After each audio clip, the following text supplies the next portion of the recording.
Goeiemôre, dit is Woensdagoggend 11 Maart 2026 en ek groet julle oude gewoonte hier vanaf die walle van die Groot Rivier. Ek herinner julle dat ek môre aand 'n bosberaad, môre aand die 12de, donderdag aand, 'n bosberaad gaan hê saam met Willem Pelser, Petser. En ek en Willem gaan 'n bietjie gesels oor hoe jy jou geskiedenis moet benut om te bepaal wie jy werklik is. En voordat 'n mens nie dit weet nie, sal jy nooit weet waarheen jy op pad is nie. En dan gaan ons sommer ander onderwerpe ook aanraak. Vanoggend wil ek graag 'n waarskuwing rig aan al ons lede. Neem kennis dat ons baie binnekort brandstofverhogings gaan ervaar, maar nie net verhogings nie, ook brandstoftekorte. Al die verspreiders van brandstof is juis bang dat mense paniekaankope begine doen en waar beperkings op die hoeveelheid brandstof per individu op beslag gestel kan word. So my waarskuwing is, maak jou voertuig vol en hou hom vol. Maak 'n paar houers vol brandstof en hou dit vol. Want as brandstof baie skaars raak en onverkrygbaar raak, dan mag ons probleme ervaar. En dit kan natuurlik lei tot groot onrustigheid en geweld. Dit alles natuurlik as gevolg van die sluiting van die straat van Hormuz, die wederwysige aanvalle op die raffinaderye van Iran en al die ander lande, die Saudi-Arabië, Kuwait, Qatar en die Emirate.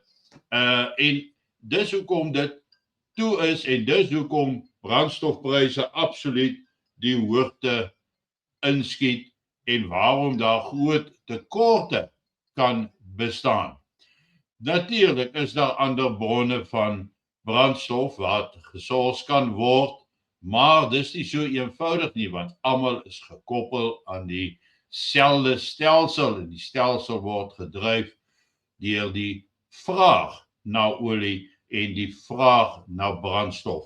Ons praat nie net van 1 of 2 rand verhogings nie, ons praat enigiets van 3 tot 5 rand en selfs meer vir diesel, 6 tot 7 rand vir diesel. Gaspryse gaan ook heel wat op. Maar hierdie oorlog daar in die Midde-Ooste het my bekommerd. Ek dink nie dit is so 'n eenvoudige, maklike oorlog as wat baie mense gedink het nie. Die oorlog het 'n iewat onderduimse betrokkenheid van vreemde magte. As ons kyk hoe Netanyahu al probeer om vir die afgelope 30 tot 40 jaar gedurig mense te herinner dat Iran binne enkele dae 'n atoomwapen gaan ontwikkel en daarom moet Iran van die aarde af verdwyn. Maar hy kon nooit 'n partner kry om hierdie werk te doen nie. Donald Trump het saam met hom ingegaan, maar Donald Trump het gehoop dat hy gaan uitkom voordat hy fisies moet oorlog maak, maar toe spring Israel hulle voor en begin met die aanvalle. 'n verdere ooreenkoms wat gesluit was, bespreek was tussen Israel en Amerika was dat hulle gaan nie die olie-infrastrukture van die lande aanval nie. En toe val Israel Iranse olie-infrastrukture aan en Iran doen toe weerwaak aanvalle en hy slaan al die ander olieverskaffers se opslagplekke in die proses. Dit het daartoe gegee dat 'n force majeure verklaar moet word omdat mense nie hul kontraktuele verpligtinge vir die lewering van genoeg brandstof kan nakom nie. En dit speel alles 'n baie groot rol. Maar dan is dit ook vir my heel duidelik dat op hierdie stadium is Israel half blootgestel. Dis asof Israel self kwesbaar geraak het. Want in die laaste dag of so was daar geen missiele van die Iron Dome, die David Sling en so meer beskikbaar om die missiele van Iran af te skiet nie. Die vraag is, wat het verander in die proses? En die verandering kom dan eintlik met die vernietiging van die radarstelsels wat tussen Amerika en Israel bedryf word daar in die Gulf, die stelsels wat alle missiele en goed gemonitor het, en daai stelsel is eergister op die 9de totaal en al vernietig. Nou ek wil dit vir julle wys dat julle dit kan sien, want natuurlik gaan daar nou weer baie mense wees wat sê dit is vals nuus. Maar weer eens, as ek dit kruis kyk, kan ek geensins sien dat dit vals nuus is nie, dat ek net om 'n bietjie groter maak. Dis half onmoontlik om te kan sien, is dit nou vals nuus of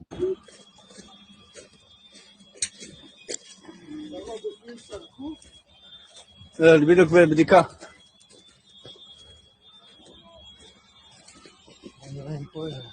Julle kan sien hoe lyk daardie groot stelsels, dis aan vlade geskiet, en hulle sê dat huidiglik is Israel blind en kan hy nie enige van die missiele monitor nie. Al die radarstelsels is in die proses vernietig. Nou hulle sê hierdie is die grootste satellietkommunikasiestelsel, stasie, en hierdie en dan praat hulle ook van cyber defense van die hele Israel military naby Beer Sheba, en dit is natuurlik in die proses nou vernietig. En 'n mens wonder wat die invloed daarvan gaan hê of gaan wees. Want ek het gister daaroor gepraat en gesê dis interessant dat die westerse media wys vir ons hoe akkuraat tref Iran al sy teikens in die naburige lande, maar daar kom nie 'n enkele video op die media na vore oor wat in Israel aan die gang is nie. Al hoe meer en meer ontleders kom na vore, en onthou dis nie ek wat dit sê nie. Ek sê bloot wat het ek gaan navors en gaan luister.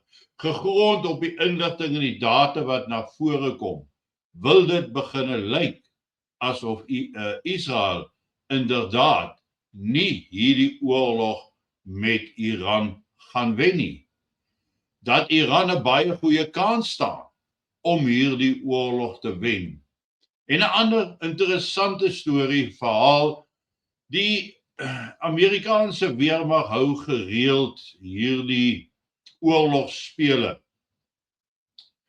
En hulle het toe vir een van die generale die oppositie gemaak, en hy verteenwoordig toe vir Iran in hierdie oorlogsspel.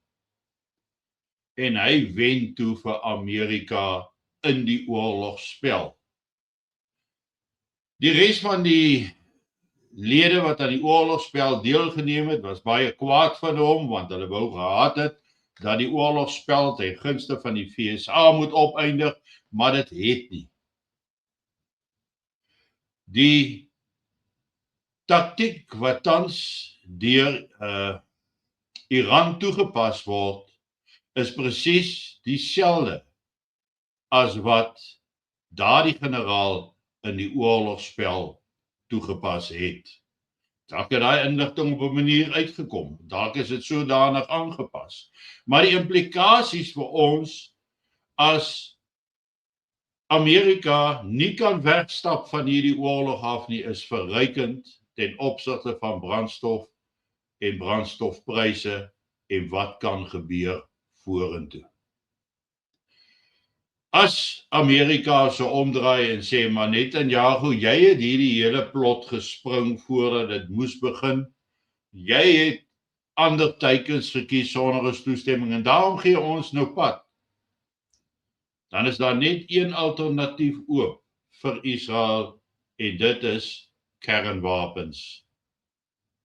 En as 'n kernwapen afgevuur word, daar in die Midde-Ooste, beloof ek, sit ons in 'n kernoorlog en dan is dit die groot einde. Dan gaan ons glad nie brandstof hê nie. Dan gaan ons baie materiale nie hê nie. En sal die situasie net eenvoudig meer en meer vererger. So my oproep vandag is dan ook dat lede van SBB maar moet beginne gereed maak. Ek dink ons gaan 'n donker tyd binne. Ek sê nie dit gaan binne enkele maande gebeur nie, maar dit kan in 'n oogwink gebeur wanneer daar nie brandstof en hulpmiddele beskikbaar is nie. Maar kom ons hou hierdie ontwikkelende situasie dop. Ek gaan vir julle groet en ek gaan 'n video daarna speel wat ek wil hê julle moet luister, maar ek groet julle nou vanoggend en geniet julle kondensmelk koffie, maak hom baie soet, want dit wat uit die buitewêreld inkom, die nuus, is nie baie goed nie. Maar ek sal dit dophou, ek sal terugvoer gee so gereeld as wat kan. Mooi loop, lekker dag. Majorly miscalculate, because even now President Trump is providing Iran with an off-ramp, telling them to come to the negotiating table. At what point will Iran take that offer? Well, according to your narrative, Iran always miscalculates. It's a regime. I heard the regime 20 times in the last 10 minutes as I was listening. You sound like TASS news agency upgraded during the Soviet Union. And you say the regime is unpopular and is killing its people. When General Soleimani was murdered by the same Trump that you talk about, millions of people came to the streets of this city, Tehran, that I'm in. So how is it that he's so unpopular? This propaganda that you're producing is only justifying aggression. What the Israeli regime did was aggression. What it did was unjustified aggression. And Netanyahu has been saying for over 30 years, some say up to 40 years, he's been saying that Iran's on the verge of creating a nuclear weapon. And thanks to people like you, he gets away with these lies. Can we talk a little bit about the regimes? Saying regime, I think it helps you contain your contempt for independent countries. You after all, you work for Sky News. It's understandable. But the regime, how do you know that the Israeli regime had bases inside Iran? You're just repeating their propaganda. Of course, Israel for you is not a regime, sorry, it's a state. But it's a genocidal state carrying out extermination in Gaza, but that's not really important. Are you denying that top commanders were killed? Oh, so you mean what you're referring to basically is an attack, an act of aggression, that they suddenly fire missiles at civilian targets at apartment buildings and slaughter people in those apartment buildings, slaughtering whole families. For you, that's targeting, that's a really sophisticated act. One of the buildings that has some of these commanders, one or two of these commanders, was a large apartment building where they killed everyone, 60 people, 20 children. That's not important for people like you, but that's important for people like us. For you, people like you who support ethno-supremacism. We're trying to give you airtime so that you can give us the Iranian perspective on this. And we want to know, and I want to understand, Iran's position here. Will you come to the negotiating table now? Donald Trump, after these series of airstrikes and this attack was launched, called on Iran to come back to the negotiating table. As the spokesperson of the regime, or as someone who worked closely with the negotiating team, do you believe they will come to the negotiating table now? Well, your regime should know we were at the negotiating table. It was Trump that conspired with Netanyahu to attack Iran. This is how you twist the truth. You shouldn't invite me. because you're easily exposed. Iran was negotiating. Initially, Trump had one position, and so did Witkoff. And then they flipped and said no enrichment. And then they continued the negotiations. And the night before the attack, Trump said that we don't want war. And then after the attack, he said, we're all for it. And you're saying Iran? Is Iran going to come back to the negotiating table? The audacity. Come on. Show at least a bit of integrity. A bit of integrity will help. Okay.